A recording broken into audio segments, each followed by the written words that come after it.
Bienvenue dans l'instant débat fait croiser sur Eden Télévision et Diaspora FM. On va s'intéresser à la francophonie dans ce numéro, notamment à la place qu'occupent nos langues nationales dans le système éducatif de notre pays. Vous le savez, au Bénin, notamment dans les grandes villes, le français, la langue officielle du Bénin, a tendance à supplanter les langues nationales, mettant en péril l'avenir de ces derniers que seules des initiatives pointues de promotion peuvent sauvegarder. Et vous le savez, l'adolescent qui se hasarde à parler la langue nationale dans certaines contrées du pays est tout de suite rappelé à l'ordre.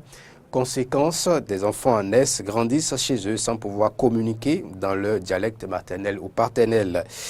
Plus qu'une question de philosophie ou de chauvinisme, n'est-il pas temps d'opter pour d'autres approches qui promeuvent nos langues nationales afin de permettre aux enfants de s'approprier des valeurs culturelles? Quel est le niveau de la langue française, puisque c'est désormais la langue officielle de notre pays au niveau de nos lycées et collèges? Quels sont les atouts et les limites du creuset qu'est la francophonie, qui regroupe aujourd'hui plus de 220 millions de francophones? Et puis, on va s'intéresser également, comme je l'ai dit tout à l'heure, au niveau la place qu'occupe nos langues nationales dans le système éducatif de notre pays. Pour en parler, je reçois pour vous Laurent Delors Faton, il est linguiste et doctorant en communication. Bonjour, Monsieur Faton. Bonjour, monsieur. En face de vous, Joseph Soukoué, enseignant de lettres dans nos lycées et collèges. Bonjour à vous et merci d'avoir accepté notre invitation. Bonjour, merci aussi.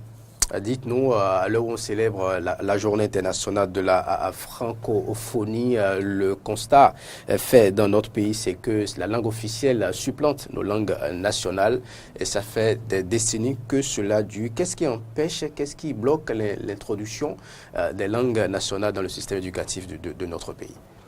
Il faudra d'abord reconnaître que l'usage de la langue française comme langue officielle de travail est un héritage historique, un héritage culturel, je dirais même colonial. C'est adopté, c'est dans notre constitution que la langue du travail, que c'est le français. Donc nous ne pouvons pas ne pas utiliser le français dans les instances étatiques, dans le landerneau institutionnel. C'est le français qui est adopté. Bien sûr que cela n'empêche pas la promotion des langues nationales. Maintenant, ce qui plombe la promotion des langues nationales, si vous le voulez bien, dans le cours du débat, nous allons revenir sur ces détails-là. Et la langue française de l'OFAT, vous qui êtes linguiste, est-ce qu'elle permet véritablement d'enseigner nos valeurs culturelles à nos enfants? Il faut d'abord dire que la langue française ne supplante pas nos langues nationales au Bénin. Sur le plan officiellement, on peut dire que la langue française est imposée comme langue de travail. Mais quand on prend de manière générale, les conversations au Bénin se déroulent beaucoup plus en langue nationale qu'en langue française. Il n'y a que cette minorité que nous sommes, nous qui sommes allés à l'école du Blanc, et qui parlons la langue française et parlons surtout au niveau de l'administration, au niveau de nos conversations officielles et autres.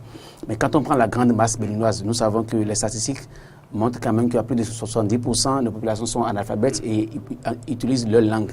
Et que sur le plan formel, d'accord, mais sur le plan de manière quand même officielle et officieuse ou bien de manière courante, ce sont nos langues qui sont toujours parlées. Cela veut dire que, qu'on le veuille ou pas, nos langues béninoises sont encore des langues vivantes. Même si, selon l'UNESCO et autres, les langues qui peuvent disparaître dans le temps. Des langues vivantes, mais qui ne sont pas contribuées, en tout cas qu'on n'utilise pas pour dispenser le savoir. Elles sont vivantes, elles sont des langues qui ont encore de l'avenir. Mais en matière de savoir, la langue représente la conscience d'un peuple, la conscience historique d'un peuple. Et on ne peut pas. Il y a des. En fait, c'est simplement l'essai. Il y a des expressions, il y a des anecdotes dans nos langues dans une langue qu'on ne peut jamais traduire. Tout le monde dit que la traduction est une trahison. Et que chercher à transmettre nos valeurs culturelles, sociales et autres dans une autre langue, en l'occurrence dans la langue française, c'est impossible. On ne peut que faire des simulations. Mais on n'arrivera jamais de manière intégrale et de manière réelle à traduire nos langues ou bien enseigner nos valeurs dans une autre langue, en l'occurrence le français. Et que penser, quand on dit le français, on pourra un jour transmettre nos valeurs, c'est faux, on n'y arrivera jamais.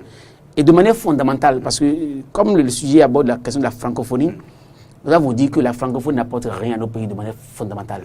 Elle n'apporte à nos pays que le folklore des dirigeants et des responsables institutionnels qui se regroupent chaque mois on pour reviendra parler. sur la francophonie. J'ai voulu démarrer d'abord par cette problématique justement qui est liée à nos langues nationales. Vous avez dit tout à l'heure qu'on ne peut pas transmettre nos valeurs à travers la langue française, qu'il faut forcément faire recours à nos langues nationales.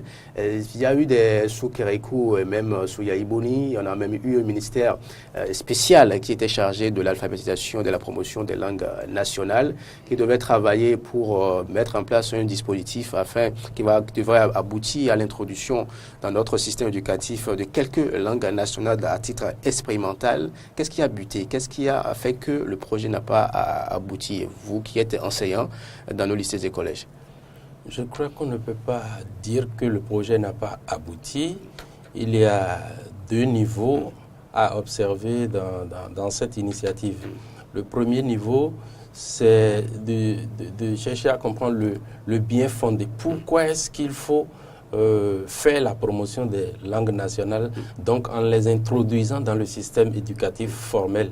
Je crois la réponse à cette question n'est pas à chercher par quatre moyens, comme on le dit. La réponse est là, tout le monde est d'accord qu'il faut faire la promotion des langues nationales. Mais comment le faire? Vous l'avez dit, sous Yaïboni, il y avait eu beaucoup d'avancées sur ce plan-là. Je crois, si j'ai bonne mémoire, c'est le ministre Abimbola, d'abord avant lui, le ministre Gane Oussoglo, et après Abimbola. Et un travail préalable avait été fait par les universitaires, par les linguistes notamment, en tout cas, tous ceux qui ont des capacités dans ce domaine-là. Donc, on a accepté le principe. Le postulat de base, c'est qu'il faut introduire les langues nationales dans le système éducatif formel. Mais comment? C'est là que le problème se pose. Et la problématique à ce niveau-là est délicate en ce sens que on se pose d'abord la question de savoir quelles sont les langues, puisque nous avons environ une centaine de langues au niveau national. Quelles sont les langues dont il faut faire la promotion au niveau national? Et cette question appelle d'autres questions plus techniques encore. Est-ce que toutes les langues répondent aux critères de langue capable de transmettre le savoir, de transmettre la science? Parce qu'une langue peut ne pas contenir en elle les ressources pour transmettre le savoir. On n'utilise pas n'importe quelle langue pour tout. La langue doit d'abord permettre de transmettre le savoir. Est-ce que c'est une langue scientifique? Est-ce que c'est une langue viable? Là aussi, je crois qu'il y a des efforts qui ont été faits et ils ont déterminé ce qu'on appelle des bassins linguistiques. Au nord de notre pays, on a déterminé 2 ou 3 langues. Au centre, on a fait de même. Au sud aussi.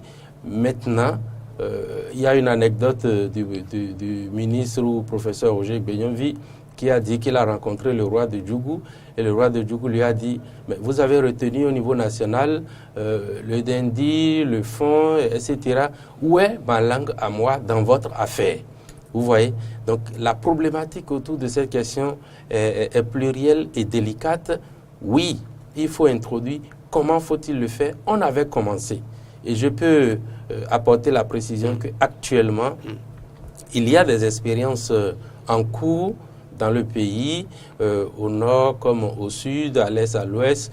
Je me souviens d'un reportage sur une classe expérimentale d'introduction de Guingbé ou de Adjagwe dans le système éducatif, dans le Mono, je crois quelque part à Lokossa, où l'enseignant était en train d'expliquer qu'il a constaté que les enfants arrivent à bien saisir, à vite saisir le savoir qu'il était en train de leur transmettre dès qu'ils quittent la langue française pour venir dans la langue nationale. Donc, il y a quelque chose qui est en train d'être fait. Nous sommes très avancés sur ce plan-là, mais la question est de savoir quelles sont les langues qu'il faut promouvoir. Est-ce que toutes ces langues sont capables de véhiculer le savoir scientifique? Parce qu'une langue peut ne pas être capable de véhiculer le savoir scientifique. En linguistique, Laurent, vous vouliez rebondir sur... Oui, M. Sokwe a abordé quelques aspects. Il faut que j'apporte quelques petites clarifications. D'abord, au niveau des langues, nous avons aujourd'hui en environ 62 langues nationales. 62 langues nationales. Il faut dire que le ministre qui s'est occupé particulièrement de la question des langues, c'était le ministre Benyovi, qui avait même créé une mission qu'il a confiée parce qu'il est aussi enseignant au département de linguistique, il a créé une mission qu'il a confiée aux linguistes. Mais le projet a capoté pour une raison fondamentale. C'est au niveau des décideurs politiques. Même s'ils sont tous d'accord qu'il faut promouvoir nos langues ou bien les introduire dans le système éducatif, ils ne sont pas trop convaincus. Et ils ne perçoivent pas encore l'importance de la question. Parce qu'elle ne devient pas une priorité. Et si vous lisez un peu la littérature, vous verrez que les premières tentatives d'introduction de nos langues dans le système éducatif ont été innovées par les Européens. Ce sont les Européens qui nous ont dit que pour mieux maîtriser la langue française ou bien pour mieux comprendre la langue étrangère, il faut d'abord commencer par enseigner les langues nationales aux apprenants, pour les préparer à les introduire dans la langue étrangère. C'est-à-dire que ce n'est pas une initiative qui est d'abord personnelle à nous-mêmes, les premières tentatives. Et on a fait de la récupération. Vous savez, le plus souvent, dans les initiatives dans nos pays développés, on ne voit pas le côté impact, développement, on voit toujours le côté financier. Par quelle institution va faire financer tel projet, tel projet, tel projet. C'est-à-dire que la course vers le financement, vers les gains matériels à gagner a toujours plombé cette réalité. Vous allez voir, les budgets de gouvernements successifs n'ont jamais accordé d'importance. On était resté autour de 0,16%.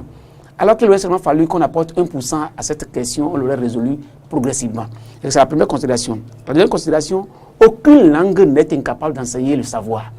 Toutes les langues humaines sont capables d'enseigner le savoir. Et le français, que vous ne voyez pas, le français a fait des emprunts à d'autres langues, que ce soit en espagnol, en anglais et autres, pour pouvoir s'approprier des notions scientifiques, parce que ça, son mécanisme interne ne permettait pas de le faire.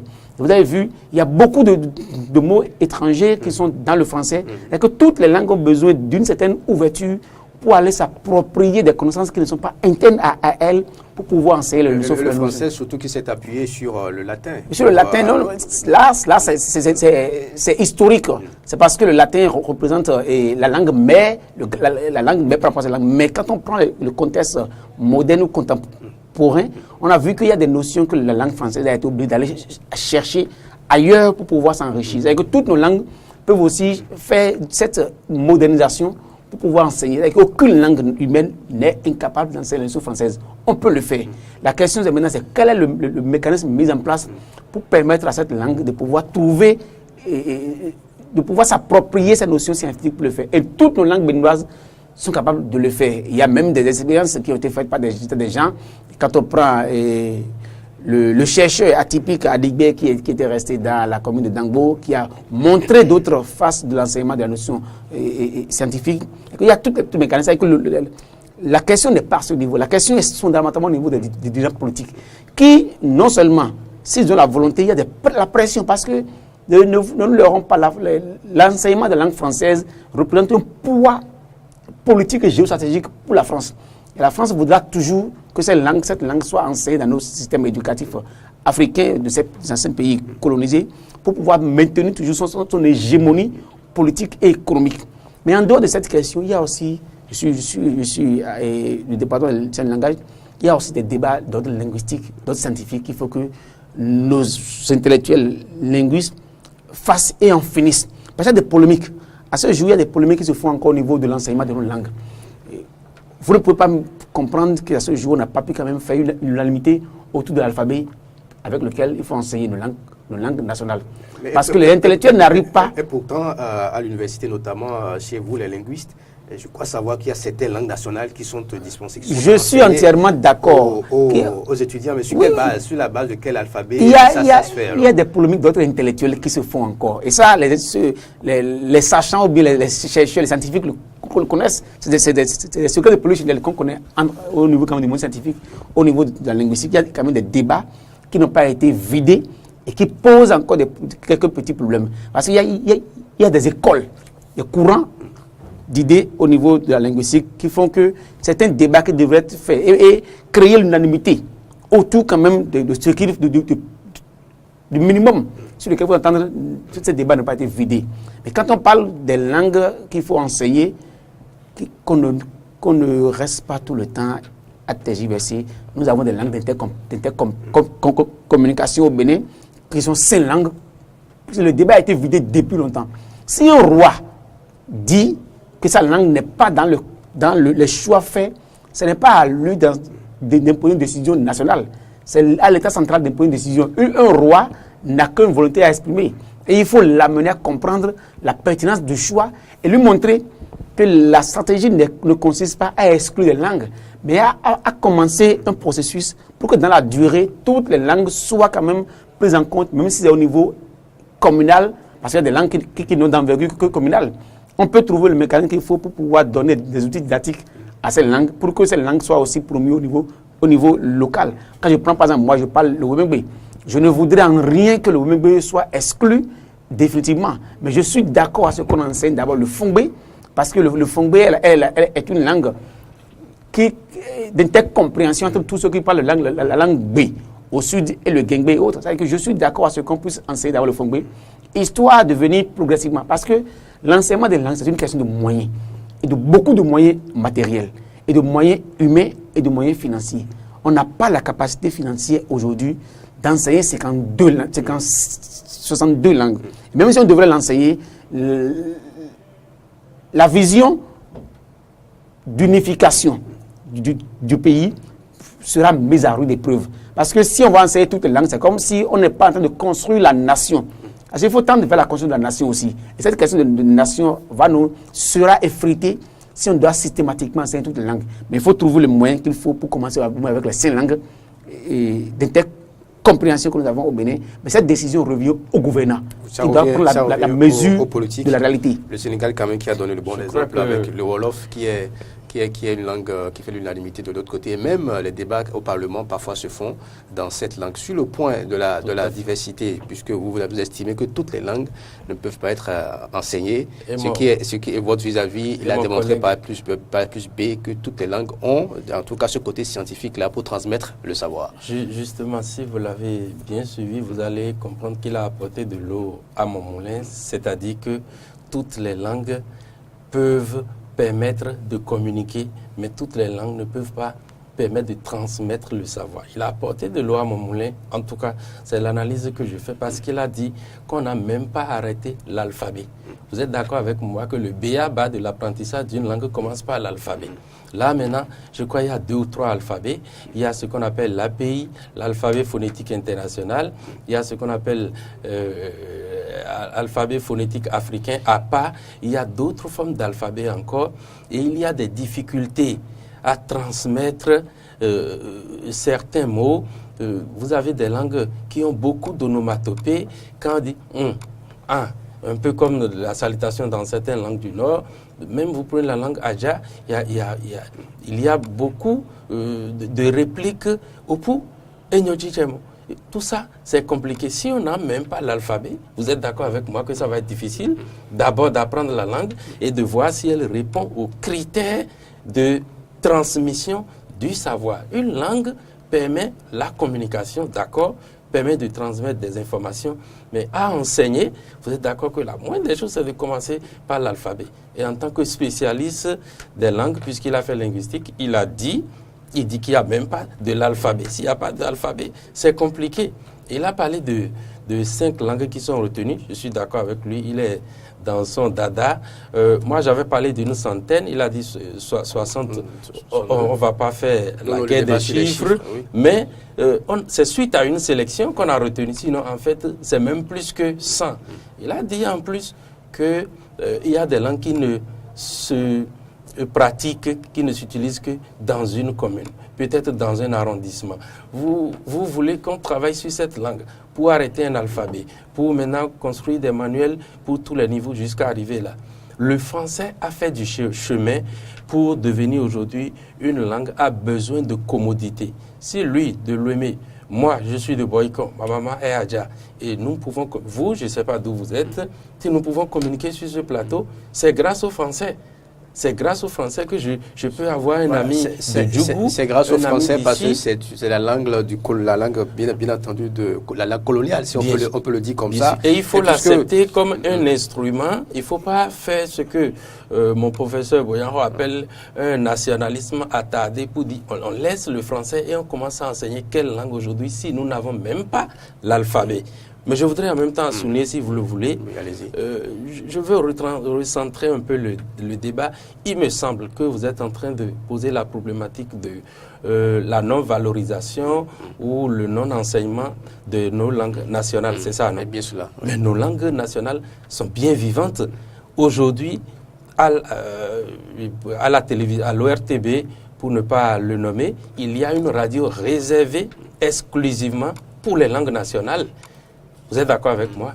Et vous n'êtes pas sans savoir que les langues nationales ont la cote dans les médias privés aujourd'hui au Bénin, les radios privées, les télévisions privées, les animateurs en langue nationale. Oui, mais sont le de problème, véritables c'est stars surtout sur le terrain. dans le système éducatif pour la Voilà, transmission du savoir. Voilà, c'est là, on va pas trop durer là-dessus. Voilà, on a fait l'état des lieux, oui. Et vous êtes tous les deux d'accord qu'il est important que le gouvernant fasse le travail nécessaire pour que le travail scientifique qui doit être fait pour que cela soit une réalité se fasse pour permettre en tout cas la valorisation de nos valeurs culturelles. Puisqu'on parle de la francophonie, oui. Un creuset a été mis en place qui regroupe aujourd'hui environ 230 millions de personnes qui partagent cette langue-là. Si vous permettez, je vais rectifier. Hier, je suivais la Radio France Internationale, c'est précisément 274 millions. J'ai dit plus de 230 millions. Ça veut dire que ça va au-delà. Ça fait 274 voilà, donc plus de 230 millions. Alors, de là, Faton, la francophonie, vous qui êtes linguiste, qu'est-ce que cela vous inspire? Je dois d'abord vous dire que les chiffres liés à la francophonie sont des chiffres erronés. On ne peut pas prendre le Bénin en général avec notre population et ajouter à la population burkinabé et ajouter à la population sénégalaise pour dire que nous formons... C'est faux. Parce que quand on prend au Bénin, le pourcentage de ceux qui parlent la langue française au Bénin n'est pas celle que l'OIF ou bien la francophonie déclare tout le temps. C'est des chiffres erronés parce qu'il faut que la francophonie montre sa puissance. C'est-à-dire que ce débat-là, c'est un débat diplomatique qu'il ne faut quand même pas faire. Est-ce qu'elle est vraiment puissante face à la langue, à l'anglais, au mandarin, à l'espagnol? C'est pour ça que je parle de la géopolitique, la géostratégie. La France est dans une géopolitique pour montrer quand même qu'elle reste et demeure une puissance. Et si elle reste et demeure une puissance, il faut qu'elle dise quand même que tous les pays francophones parlent la langue française. C'est faux. Au Bénin, tout le monde parle la langue française et nous ne sommes pas tous francophones. Je suis francophone, mais ma maman n'est pas francophone. Et c'est pareil pour beaucoup d'autres pays de l'Afrique. C'est-à-dire que quand on prend par exemple le Liban, qui est un pays francophone, et on dit que tous les Libanais parlent la langue française, c'était erroné. C'est la géopolitique que la France a fait à ce niveau. Maintenant, quand je viens sur la question de la francophonie, nous avons connu un accident de parcours, la colonisation, qui nous a mis dans une posture des plus mauvaises aujourd'hui, parce qu'on nous aurait laissé dans notre système, nous allons nous développer automatiquement et connaître notre progrès. Mais l'accident de parcours a fait qu'aujourd'hui, nous avons une langue il y a le débat que tu faisais tout à l'heure, c'est que moi je faisais et je partageais. Je me disais que le français nous a permis quand même de nous comprendre entre le nord et le sud, mais c'est faux.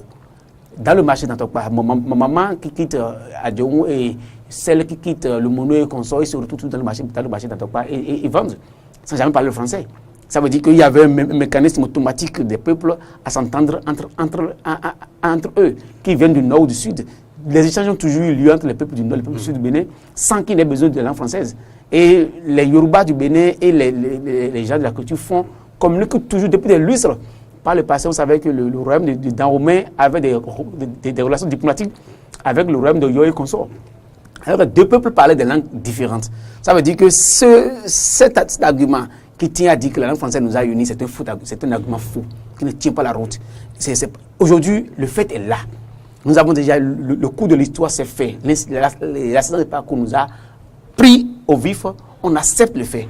Mais accepter le fait ne veut pas dire que cette posture est la meilleure. La francophonie de monnaie fondamentale ne nous apporte rien. Elle n'apporte que deux choses. Elle apporte de l'emploi à certains qui sont dans le système, elle apporte de la puissance à la France. Mais quant à nous, en tant que pays africain, nous n'y tirons pratiquement rien. Et voilà, si nous devons y tirer quelque chose, c'est à nous désormais de définir par rapport à notre posture. Parce que l'état de fait est là. Nous sommes aujourd'hui, entre griffes, un pays francophone. Je parle le français et nous utilisons la langue française aujourd'hui. On ne peut pas vouloir changer la situation du jour au lendemain. Mais du moment où nous sommes déjà dedans, qu'est-ce que nous faisons réellement pour en profiter? On va aborder ça pour Laurent Delors-Faton, qui est linguiste. La langue française, l'imposition de la langue française est un accident de parcours et que justement cette langue n'apporte rien à notre développement. Êtes-vous de son avis, Joseph Sokhoui? Je ne suis pas de son avis, ça va de soi parce que l'affirmation est un peu péremptoire. On ne peut pas dire aujourd'hui, dans un pays comme le Bénin, que la langue française ne nous apporte rien. On ne peut pas le dire. Ce serait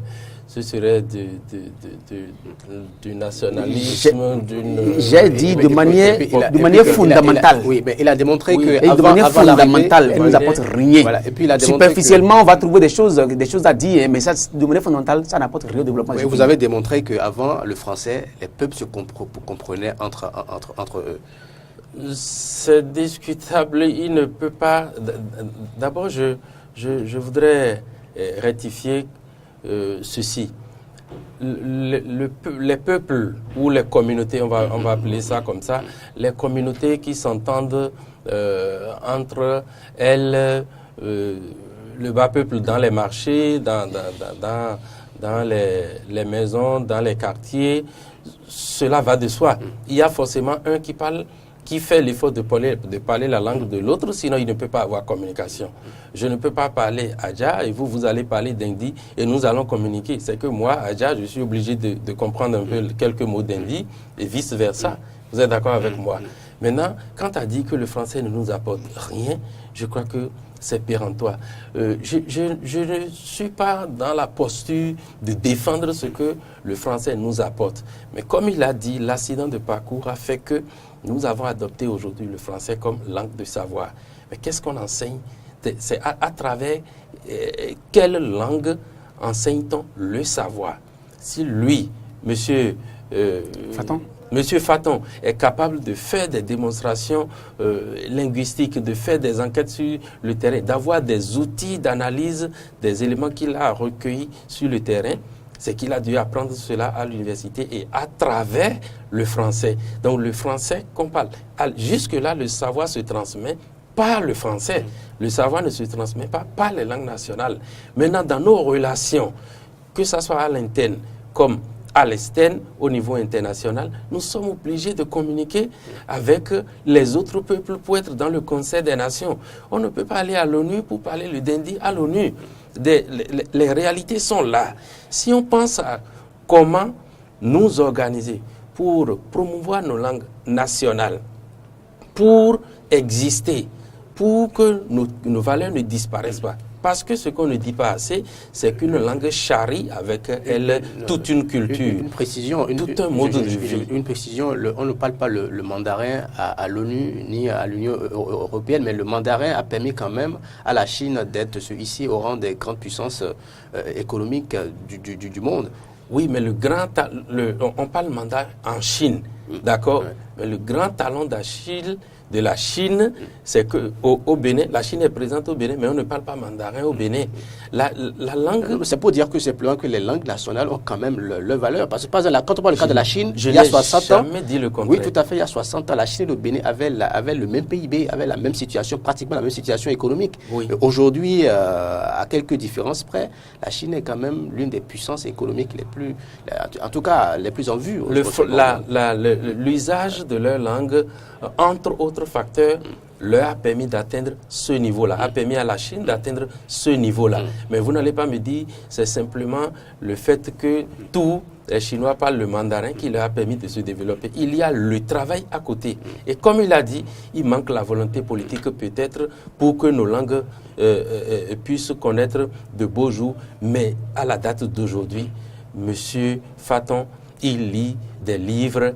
M. Faton est capable de communiquer avec un Français, un Belge, un Américain, peut-être en parlant français ou une autre langue, mais nous ne pouvons pas nous enfermer, nous ne pouvons pas vivre en autarcie pour dire que nous sommes en train de faire la promotion de 5 langues nationales parce que vous qui êtes à Cotonou, Si vous avez votre fille de 5 ans qui fait CI, à qui on est en train d'apprendre le Wama ou le Dendi, vous allez d'abord vous poser la question, mais nous irons dans un supermarché, elle va lire des livres, nous allons voyager. Dans quelle langue ma fille va-t-elle communiquer avec les autres? Je voudrais dire, c'est pas si nous observons un peu la France désormais. La France désormais prend la francophonie comme, je dirais, un machin. Parce que, regardez, la France a commencé par faire ses percées beaucoup plus vers les pays qui ne parlent pas la langue française. Aujourd'hui, la France cherche beaucoup plus à chercher ses relations économiques en Inde.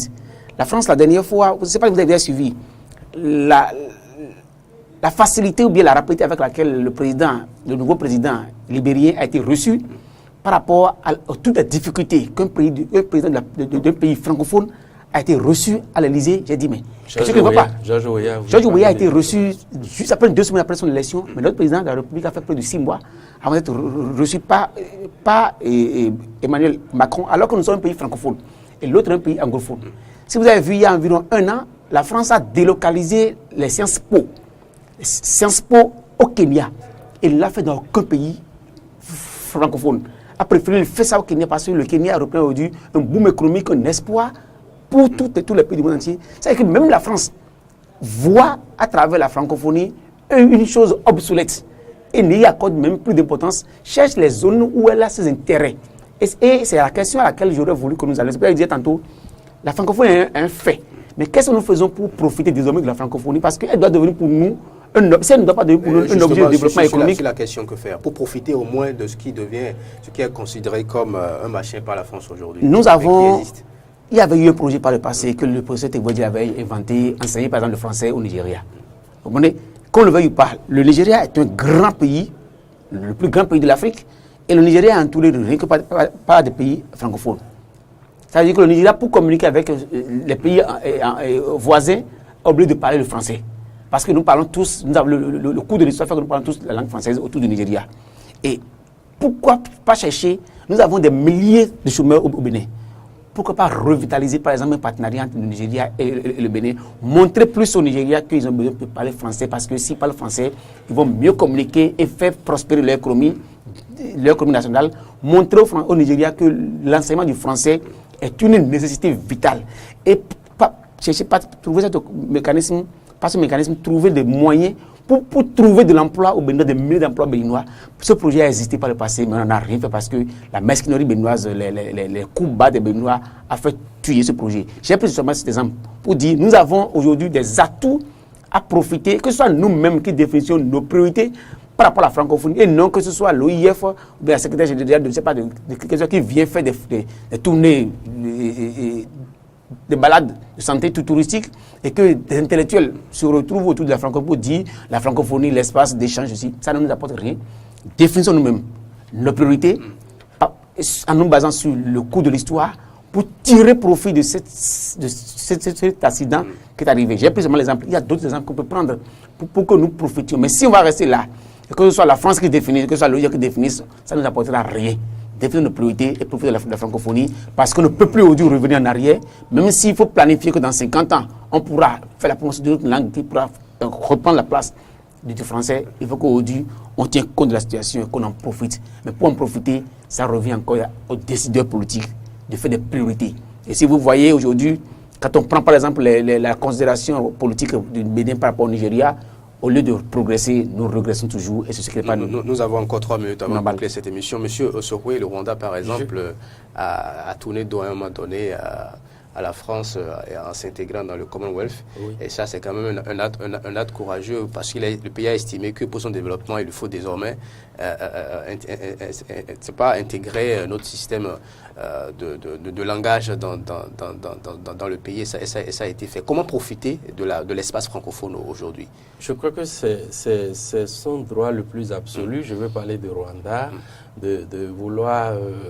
est-ce que je vais dire faire la promotion d'une langue internationale pour les raisons évidentes que tout le monde connaît. Mais si vous me permettez, je prends quelques secondes pour dire Monsieur Faton semble dire que c'est parce que la francophonie est devenue un machin et que la francophonie s'oriente beaucoup même vers d'autres objectifs. La France vers d'autres objectifs. Je crois que nous ne pouvons pas, lui et moi, nous n'avons pas les secrets de la diplomatie, nous ne connaissons pas les rouages de la diplomatie et on ne peut pas savoir exactement les raisons qui ont fait que George Weah a été reçu avant le président Talon, parce que nous ne pouvons pas dire que la diplomatie du Libéria est plus active, proactive, plus efficace que la diplomatie béninoise. Ce sont des données que lui et moi, nous ne maîtrisons pas. Ceci dit, on ne peut pas refuser à la France de faire de la diplomatie. Vous êtes d'accord avec moi? On ne peut pas refuser à la France de faire de l'hégémonie. C'est à nous même de nous prendre en charge, comme il a dit par 2 fois déjà, il faut de la volonté politique, d'accord. Mais on ne peut pas refuser à la France de faire de la diplomatie. La France fait de la diplomatie pour se faire connaître, d'accord. Mais nous-mêmes, nous devons nous battre, nous devons travailler. La francophonie n'est pas un machin. Pas du tout. Alors, la francophonie a une priorité parce que leur président Macron a encore dit... Comment profiter de cette priorité-là aujourd'hui? Je finis rapidement sur cela. Le président Macron a dit encore hier que d'ici 2050, il faut que la langue française soit la 2e langue vivante. Ce que M. Faton dit, c'est bon à entendre, c'est ce que le public aime, on applaudit. Je ne sais pas si je vais l'appeler patriote ou nationaliste, le public aime ça. Mais c'est ce discours que nous avons tenu, nous sommes toujours là, que nous ne voulons pas voir la réalité en face. La France travaille, la Chine travaille, la France fait la promotion de sa langue, nous devons nous battre pour travailler aussi, pour faire la promotion de notre langue. Je crois que cette manière de réfléchir consiste à trouver la source de notre malheur, les causes de notre malheur chez les autres. Si le Bénin est pauvre, c'est à cause de la francophonie. Soit, mais nous pouvons nous prendre en charge maintenant. Vous demandez comment pouvons-nous profiter de la francophonie. Je crois qu'il y a déjà quelques projets. Je ne suis pas envoyé par l'ambassade de la France, mais je sais que l'autre fois, quand Michael Jean était là, elle a visité des startups développées par des Béninois.